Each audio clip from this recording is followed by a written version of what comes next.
नमस्कार सभी को। स्वागत है आप सबका एक बार फिर से मेरे इस YouTube channel maths with doctor Ravi Dwivedi पर। आज हम लोग करने वाले हैं यूनिट 4 से इम्पॉर्टेंट 20 MCQs। ये 20 MCQs यूनिट 4 के कंप्लीट सिलेबस को कवर करेंगे। इस पूरे वीडियो को देखने के बाद आपके एग्ज़ाम में जो भी MCQs इस यूनिट से पूछे जाएंगे उनको आप लोग टैकल कर पाएंगे, सॉल्व कर पाएंगे। इन केस हो सकता है कि इनमें से कुछ क्वेश्चन आपको डायरेक्टली वहाँ पे एग्ज़ाम में मिल जाए या नहीं मिलेंगे, रिलेटेड कॉन्सेप्ट से मिलेंगे तो आप उनको सॉल्व कर पाएंगे ईजिली। तो बने रहिए इस वीडियो के लास्ट तक और इन 20 इंपॉर्टेंट क्वेश्चंस को सॉल्व करके अपने एग्ज़ाम के क्वेश्चंस को है ना टैकल करिए। चलिए बढ़ते हैं हम लोग, स्टार्ट करते हैं पहले क्वेश्चन से। फर्स्ट क्वेश्चन है हमारा the indefinite integral F x d x represent, है ना। तो मान लो हमारे पास कोई एक फंक्शन स्मॉल एफ एक्स है और एक कैपिटल एफ एक्स है, और ये जो कैपिटल एफ एक्स हमने लिया है वो इस तरीके से है कि इसका जो डिफ्रेंशिएशन हम लोग करेंगे वो स्मॉल एफ एक्स के इक्वल आता है। ठीक है, तो हम कहेंगे कि इसका जो इंटीग्रल होगा है ना वो किसके इक्वल आएगा, कैपिटल एफ एक्स आएगा, क्योंकि डेरिवेटिव यानी डिफ्रेंशिएशन और एंटी डेरिवेटिव यानी इंटीग्रेशन दोनों एक दूसरे के इन्वर्स होते हैं। अब यहाँ पे हम एफ एक्स का डिफ्रेंशिएशन करें या एफ एक्स प्लस सी यानी कांस्टेंट मिला लें, उसका डिफ्रेंशिएशन करें तो वैल्यू आएगी एफ एक्स। तो इसीलिए हम इसके इंटीग्रेशन में भी हम जनरल ले लेते हैं family of curve F X plus C. तो इंटीग्रेशन किसको रिप्रेजेंट करेगा, एक कर्व की एक फैमिली को रिप्रेजेंट करेगा जिसका डेरिवेटिव एफ एक्स के इक्वल होगा। तो इसके अकॉर्डिंग हमारा ये थर्ड ऑप्शन जो है वो करेक्ट हो जाएगा। अगर इसी इंटीग्रल में हम यहाँ पे लिमिट अप्लाई कर देंगे a to b, मतलब इसका इंटीग्रेशन एक बाउंडेड रीजन में निकालेंगे तो वो इंटीग्रल को तो वो एरिया को रिप्रेजेंट करेगा, है ना। तो वो जो इंटीग्रल होगा डेफिनेट इंटीग्रल वो एरिया को रिप्रेजेंट करेगा। चलिए नेक्स्ट क्वेश्चन देखते हैं। Beta function is equivalent to which definite integral, है ना। तो ये डेफिनेट इंटीग्रल में भी हमारे जो इम्प्रॉपर इंटीग्रल होते हैं, मतलब जिनमें लिमिट 0 to इन्फिनिटी टाइप का हो, तो ऐसे दो फंक्शन हमारे सिलेबस में है, एक गामा फंक्शन और बीटा फंक्शन। तो जो गामा फंक्शन होता है उसको हम लोग इस तरीके से डिफाइन करते हैं कि अगर कोई मान लीजिए हमारे पास गामा एन ऐसे दिया गया है तो इसको हम लोग डिफाइन करेंगे 0 to infinity t to power n minus 1 e to power minus t d t. और बीटा फंक्शन जो होगा उसको हम लोग डिफाइन करते हैं 0 to 1 t to power m minus 1 and 1 minus t to power n minus 1 d t. ठीक है, ये बीटा और गामा फंक्शन की डेफिनेशन है। तो इसके अकॉर्डिंगली हमारा ऑप्शन 2 जो है वो करेक्ट हो जाएगा। और इन दोनों में एक रिलेशन भी है कि जो बीटा एम एन होता है वो gamma n and upon gamma m plus n के इक्वल होता है। ठीक है, थोड़ा और बता दूँ, ये जो गामा एन होता है ना, ये n माइनस 1 फैक्टोरियल के इक्वल होता है। ठीक है, फैक्टोरियल मतलब 1 into 2 into 3 and so on n minus 1 तक। ये n माइनस 1 तक का जो प्रोडक्ट होगा उसको हम n माइनस 1 फैक्टोरियल बोलेंगे। ठीक है, तो अब ये गामा बीटा से रिलेटेड जो भी MCQs बन सकते हैं वो इन कॉन्सेप्ट्स का यूज़ करके आप उसको टैकल कर सकते हैं। नेक्स्ट है if I n is equal to 0 to pi by 2 sine n d x the reduction formula relates, है ना। यहाँ पे ये हमको इसकी ज़रूरत नहीं है अभी, है ना। अगर हम यहाँ पे integral sine to power n x d x का रिडक्शन फॉर्मूला निकालते हैं तो ये बेसिकली आता है minus sine n to power n x and cos x upon n, ठीक है, and plus n minus 1 upon n integral sine to power n minus 2 x d x. इस तरीके से आता है इसका रिडक्शन फॉर्मूला, किसका, sine to power n x का। तो अगर हम इस वैल्यू को आई एन बोल रहे हैं, ठीक है, तो ये जो वैल्यू हमारी है ना इसको हम लोग बोलेंगे आई एन माइनस 2। देखो यहाँ पे पावर एन था तो उसको आई एन बोल रहे थे, पावर एन माइनस 2 हो गया तो आई एन माइनस 2 बोलेंगे। तो अगर हम देखें आई एन, इसका जो रिडक्शन फॉर्मूला है वो आई एन किसके साथ कनेक्ट हो रहा है, आई एन माइनस 2 के साथ। तो ये सेकंड ऑप्शन जो है वो करेक्ट हो जाएगा। नेक्स्ट क्वेश्चन है the solution of the integral, है ना। तो हमें पता है कि हम आइलेट जानते हैं जहाँ पे inverse, log, algebraic function, trigonometry और एक्सपोनेंशियल। तो यहाँ पे देखो एक्सपोनेंशियल फंक्शन और ट्रिग्नोमेट्री फंक्शन है। ठीक है, तो हम लोग क्या करेंगे कि इन दोनों में से फर्स्ट सेकंड मान के आइलेट रूल से, ठीक है, इसको सेकंड मान लेते हैं, इसको फर्स्ट मान लेते हैं, और हम लोग इसमें फर्स्ट सेकंड रूल यूज़ करके इसको इंटीग्रेट करेंगे, ठीक है। जब इंटीग्रेट करेंगे इसको तो हमारा ये ऑप्शन आ जाएगा e⁴x/a² + b² a cos bx + b sin bx + c, ठीक है। नेक्स्ट है d/dx 0 to x ft dt की वैल्यू क्या होगी। तो देखो मैंने अभी बताया था कि जब हमारा इंटीग्रल ft, ठीक है, dt होता है ये ft + c के इक्वल होता है, ठीक है। अगर इसमें हम लिमिट अप्लाई कर देते हैं मान लो a to b, तो फिर ये वैल्यू हो जाती है किसके इक्वल, fb - fa के इक्वल हो जाती है, ठीक है। अब यहाँ पे हमने लिमिट क्या ले रखी है, हमने ले रखी 0 to x ft dt, तो इसके अकॉर्डिंग हमारी वैल्यू क्या आ जाएगी, fx - f0, ठीक। अब यहाँ पे हमें क्या करना है, इसको डिफ्रेंशिएट करना है with respect to x, d/dx इसको डिफ्रेंशिएट करना है हमें, तो यहाँ भी हो जाएगा d/dx, ठीक है। अब ये f0 कैसी वैल्यू, कांस्टेंट वैल्यू होती है, इसका डिफ्रेंशिएशन क्या हो जाएगा, 0 हो जाएगा, और इसका डिफ्रेंशिएशन हमको पता है क्या होता है, fx होता है, तो वापस हमें फिर से यही फंक्शन fx मिल जाएगा, तो फर्स्ट ऑप्शन जो हमारा है वो करेक्ट हो जाएगा। चलिए नेक्स्ट क्वेश्चन देखते हैं। Which substitution is appropriate for a² - x², है ना। तो जब भी a² - x² टाइप से मिलेगा तो यहाँ पे हम लोग either x = a cos theta रख सकते हैं या फिर a sin थीटा रख सकते हैं। इसी तरीके से अगर a² + x² मिल रहा है तो यहाँ पे हम लोग x = a tan थीटा रख सकते हैं या फिर a cot थीटा रख सकते हैं, ठीक है। एलिमेंट्री इंटीग्रेशन है, हम लोगों ने 11th-12th में इसको किया भी है काफ़ी बार। इस तरीके से अगर x² - a² है, ठीक है, तो हम लोग यहाँ पे x = a sec थीटा या फिर a cos sec थीटा रख सकते हैं, ठीक है। तो ये कुछ सब्स्टिट्यूशन है स्टैंडर्ड, जब हम इस तरीके के फंक्शंस मिलेंगे उनको रख के हम लोग सॉल्व कर सकते हैं। तो यहाँ पे a² - x² है, मतलब हम a cos theta a sin theta रख सकते हैं, तो ऑप्शन 2 हमारा करेक्ट हो जाएगा। नेक्स्ट क्वेश्चन देखते हैं हम लोग, gamma function satisfied gamma n+1। अभी मैंने बताया कि गामा n की जो वैल्यू होती है वो n-1 फैक्टोरियल के इक्वल होती है, तो गामा n+1 क्या हो जाएगा, गामा n+1 n फैक्टोरियल के इक्वल हो जाएगा, यानी ऑप्शन 2 करेक्ट हो जाएगा। The solution of the integral, है ना, ये देखो इम्प्रॉपर टाइप का इंटीग्रल दिख रहा है और एक्सपोनेंशियल टू पावर दिख रहा है, बट यहाँ पे क्या ना x टू पावर कुछ भी नहीं है, तो चलो इसको बना लेते हैं हम लोग क्या करते हैं, x² को t मान लेते हैं, तो 2x dx = क्या हो जाएगा, dt हो जाएगा, राइट। 2x dx = क्या हो जाएगा, dt हो जाएगा। यहाँ से हम लोग x की वैल्यू निकालते हैं, x की वैल्यू आएगी यहाँ से x = हो जाएगा √t, तो dx की वैल्यू हो जाएगी अब dt/2x, मतलब dt/2√t, और √t को हम लोग लिख सकते हैं t², तो ये हो जाएगा 1/2 dt एंड t²-12, ठीक। चलिए ये वैल्यू यहाँ पे सब्स्टिट्यूट करते हैं हम लोग। उसके पहले चलो लिमिट और देख लेते हैं। तो हमने लेट किया x² = t, राइट। तो x की लोअर लिमिट क्या है, 0 है, जब यहाँ पे 0 रखेंगे तो t की वैल्यू क्या आ जाएगी, 0, यानी लोअर लिमिट 0 मिलेगी। फिर x की वैल्यू इन्फिनिटी है और इन्फिनिटी² भी इन्फिनिटी होगा, तो अपर लिमिट भी क्या मिलेगी, इन्फिनिटी मिलेगी, राइट। अब देखो यहाँ पे ये तो हो गया e⁻t, ठीक है। अब dx की जगह हम लोग रख देंगे, तो ये 1/2 बाहर हो गया, t⁻½ हो गया, और यहाँ पे आ गया dt। अब अगर गामा फंक्शन का इंटीग्रल याद हो, हमने वही बताया था, गामा n होता है 0 to ∞ e⁻t t⁻n-1 dt, तो इसको हम लोग t⁻n-1 फॉर्म में बनाते हैं हम लोग, ये 1/2 एज इट इज़ रहेगा, 0 to ∞ e⁻t इसको लिख सकते हैं 1/2 - 1, ठीक है। 1/2 - 1 क्या आ जाएगा, -1/2।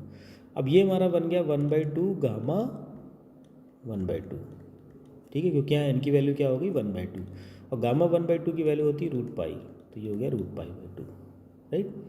तो ये हमारा ऑप्शन 1 जो है ना वो करेक्ट हो गया है, ठीक है। तो इस तरीके से हम क्वेश्चंस को भी कर सकते हैं। नेक्स्ट है I = a to b fx dx, which properties correct, है ना। तो ये डेफिनेट इंटीग्रल की कुछ प्रॉपर्टीज़ होती हैं, तो मैंने एक वीडियो अपलोड किया है definite integral with properties and it's proof, उसके प्रूफ भी वहाँ पे दिए गए हैं। ऐसे 6 प्रॉपर्टी हैं, ठीक है, तो उस वीडियो को भी देख सकते हैं। यहाँ पे सिर्फ एक प्रॉपर्टी की बात की गई है।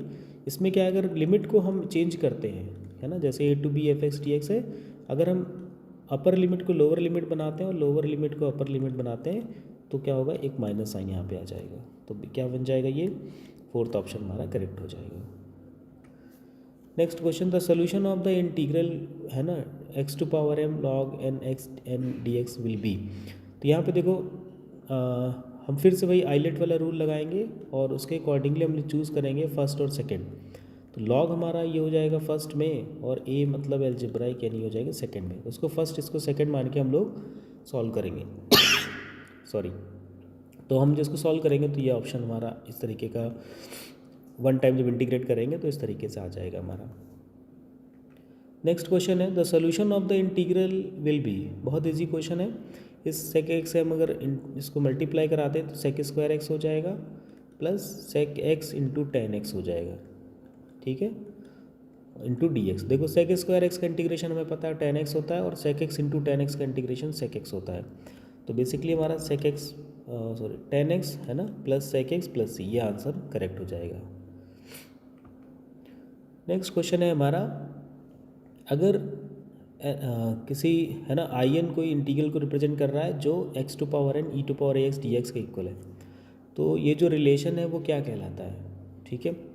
तो याद रखेंगे हम लोग कि जब भी कोई रिलेशन, है ना, n और n-1 या फिर n-2 इस तरीके से इनमें रिलेशन कोई मिलेगा हमको, तो उनको हम लोग बोलते हैं रिकरेंस रिलेशन, है ना, क्या बोलते हैं, रिकरेंस रिलेशन बोलते हैं। तो ऑप्शन 1 इसका करेक्ट वन है। यहाँ पे in और in-1 में रिलेशन दिखाया गया है। इवेलुएट, ये एक एलिमेंट्री इंटीग्रल है, इसका हमें क्या करना है, इसको सॉल्व करना है। तो ये बहुत इजी है। यहाँ पे हम देख सकते हैं कि जो 1 + x² है, ठीक है, इसका डिफ्रेंशिएशन x के टर्म्स में आ जाएगा। तो हम क्या करेंगे, इसको t मान लेते हैं, डिफ्रेंशिएट करेंगे 2x dx इक्वल टू क्या आ जाएगा, dt हो जाएगा, ठीक है। तो x dx की वैल्यू क्या आ जाएगी, dt/2, ठीक है। तो जहाँ पे भी x dx है वो हम dt/2 रख देंगे, और x² के 1 + x² की जगह t रख देंगे। तो ये हमारा बन जाएगा dt अपॉन, ये 1/2 बाहर कर देते हैं, t², ठीक है। तो अब इसको क्या करते हैं, t⁻⁻2 dt कर देते हैं। अब हम यहाँ से फॉर्मूला यूज़ कर लेंगे x⁻n वाला, तो ये हो जाएगा t⁻−2 + 1 अपॉन -2 + 1, ठीक है, प्लस c, है ना, और फिर t की वैल्यू रख देंगे 1 + x²। तो ये हमारा, है ना, ये आ जाएगा -1, सो -1/2, तो ये ऑप्शन 1 करेक्ट हो जाएगा हमारा। फिर डेफिनेट इंटीग्रल रिप्रेजेंट्स, हमने पहले बताया कि अगर इंटीग्रेशन में हम इसकी लिमिट ले लेते हैं a to b, तो ये एरिया को रिप्रेजेंट करेगा, है ना। और कैसा होगा, जैसे मान लो कि ये ग्राफ है हमारा, और ये पॉइंट x = a है, और ये पॉइंट हमारा x = b है, और ये हमारा कर्व है y = fx। तो जो इंटीग्रल है a to b fx dx वो इस रीजन के एरिया को रिप्रेजेंट करेगा, ठीक है। तो ये हमारा करेक्ट हो गया फर्स्ट ऑप्शन।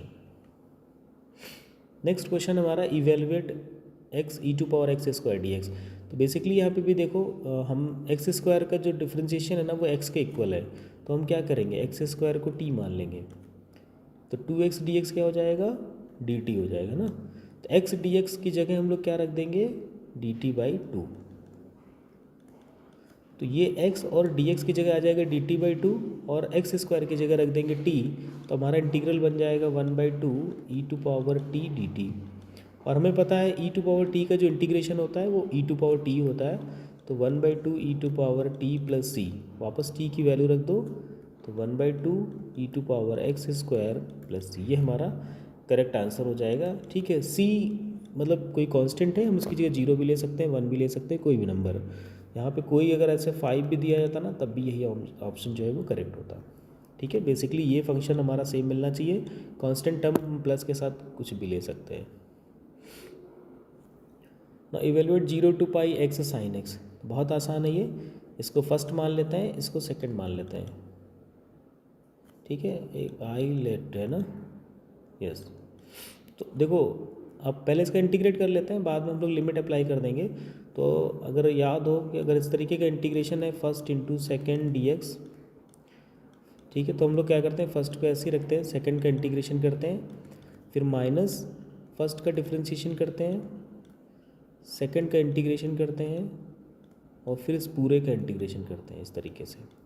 तो बस यहाँ पे क्या है, फर्स्ट हमारा x है, इंटीग्रेशन ऑफ साइन dx करेंगे, माइनस फर्स्ट का डिफ्रेंशिएशन यानी x का डिफ्रेंशिएशन 1 हो गया, फिर इंटीग्रेशन ऑफ साइन dx, और वापस जो आएगा उसका फिर से एक बार डिफ्रेंशिएशन। ठीक है, यहाँ पे अब लिमिट अप्लाई कर देते हैं। ठीक, तो ये हो जाएगा x, साइन एक्स का इंटीग्रेशन माइनस कॉस एक्स, ठीक है, 0 to pi minus 0 to pi, and sine x का इंटीग्रेशन हो जाएगा माइनस कॉस एक्स, राइट, तो हो जाएगा plus cos x into d x. ठीक, और कॉस एक्स का जो इंटीग्रेशन होगा, ठीक है, सो एक मिनट, ये जो ऐसा पूरा होगा यहाँ पे इस तरीके से आएगा, और ये यहाँ पे लिमिट नहीं आएगा, पूरा सॉल्व हो जाएगा, उसके बाद लिमिट आएगी, तो ये वैल्यू नहीं आएगी, है ना। ठीक, इस तरीके से अब यहाँ पे लिमिट अप्लाई करते हैं, तो पाई कॉस पाई की वैल्यू -1, तो ये +1 हो जाएगा, ये 0 हो जाएगा, प्लस यहाँ पे देखो कॉस एक्स का क्या हो जाएगा, साइन एक्स, और साइन पाई पे और 0 दोनों वैल्यू 0 होती है, तो फाइनली इसका आंसर पाई आ जाएगा। ठीक है, नेक्स्ट क्वेश्चन है हमारा 0 to π/2 साइन क्यूब एक्स। जब भी इस तरीके का क्वेश्चन मिलेगी जहाँ पे साइन की ना ऑड पावर हो में, है ना, जैसे यहाँ पे साइन क्यूब एक्स dx दिया गया है, तो हम क्या करेंगे, साइन एक्स, एक साइन को अलग करेंगे और दूसरे साइन के साथ यहाँ पे स्क्वायर 4 जो भी होगा वो यूज़ करेंगे, फिर साइन एक्स को हम एज इट इज़ रखेंगे और साइन स्क्वायर एक्स को कन्वर्ट कर देंगे कॉस स्क्वायर एक्स में। अब यहाँ अगर पावर 4 होता तो हम यहाँ स्क्वायर लगा देते, पावर 6 होता तो क्यूब लगा देते हैं ना, इस तरीके से ये बढ़ता जाएगा, और यहाँ पे क्या आएगा dx। अब देखो कॉस एक्स को मान लें अगर हम लोग t, कॉस एक्स को t मान लें, तो minus sine x d x equal to क्या आ जाएगा, dt, sine x d x की जगह रख देंगे माइनस dt, तो -1 माइनस टी स्क्वायर dt, तो ये 1 का इंटीग्रेशन हो जाएगा t, और टी स्क्वायर का t³ 3। ठीक, अब यहाँ पे t की वैल्यू रख देते हैं cos x, तो minus cos x minus cos cube x/3, और फिर यहाँ पे लिमिट अप्लाई कर देते हैं 0 to π/2।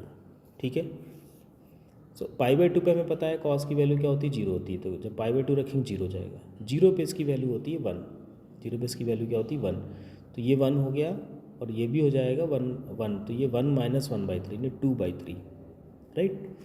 तो जब पहले π/2 रखेंगे फिर माइनस साइन लगाते हैं, फिर 0 की वैल्यू रखेंगे, तो बेसिकली ये क्या हो जाएगा, -2/3 यानी कि प्लस का 2/3, तो ऑप्शन 1 जो है ना इसका करेक्ट आंसर हो जाएगा। फिर ये देखो एक एलिमेंट्री इंटीग्रल है, मैं इसका हिंट बता दे रहा हूँ कि यहाँ पे जो log x है ना, इसको हम लोग t मान लेंगे, तो 1/x dx जो है वो dt में चला जाएगा। ठीक है, और फिर ये मतलब ये 1/x और ये dx dt में चला जाएगा, तो ये आ जाएगा इंटीग्रेशन 1/√t dt। ठीक है, इसको पावर में ले जा करके इंटीग्रेट कर देंगे, वापस वैल्यू रख देंगे। ठीक है, तो हमारा ये आंसर 2√log x आ जाएगा।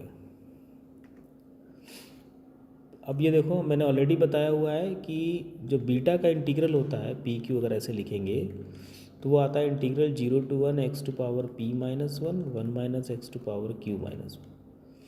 अब अगर यहाँ पे p है और यहाँ पे q है, इसका मतलब है कि ये कुछ ऐसा लिखा जाएगा 0 to 1 x to power p plus 1 minus 1, है ना, and 1 minus x q plus 1 minus 1। ठीक है, और dx, तो देखो p की जगह क्या आ रहा है, p+1, और q की जगह आ रहा है q+1, तो ये आ जाएगा बीटा p+1 और q+1। ठीक है, चलिए ये लास्ट क्वेश्चन एक है, ये मैं आप लोगों के ऊपर छोड़ देता हूँ, इस क्वेश्चन को सॉल्व करें और मुझे कमेंट में बताएं कि इसका आंसर क्या होगा। तो ये थे बहुत ही इंपॉर्टेंट हैं 20 MCQs जो आपके एग्ज़ाम पॉइंट ऑफ व्यू से मैंने बनाए थे। इन क्वेश्चंस को करने के बाद ये कॉन्सेप्ट्स भी क्लियर हो जाएंगे और एग्ज़ाम में इनसे रिलेटेड क्वेश्चंस को भी आप लोग कर पाएंगे। सो आज की वीडियो में बस इतना ही, मिलते हैं हम लोग अगले वीडियो में, तब तक के लिए बाय बाय, टेक केयर।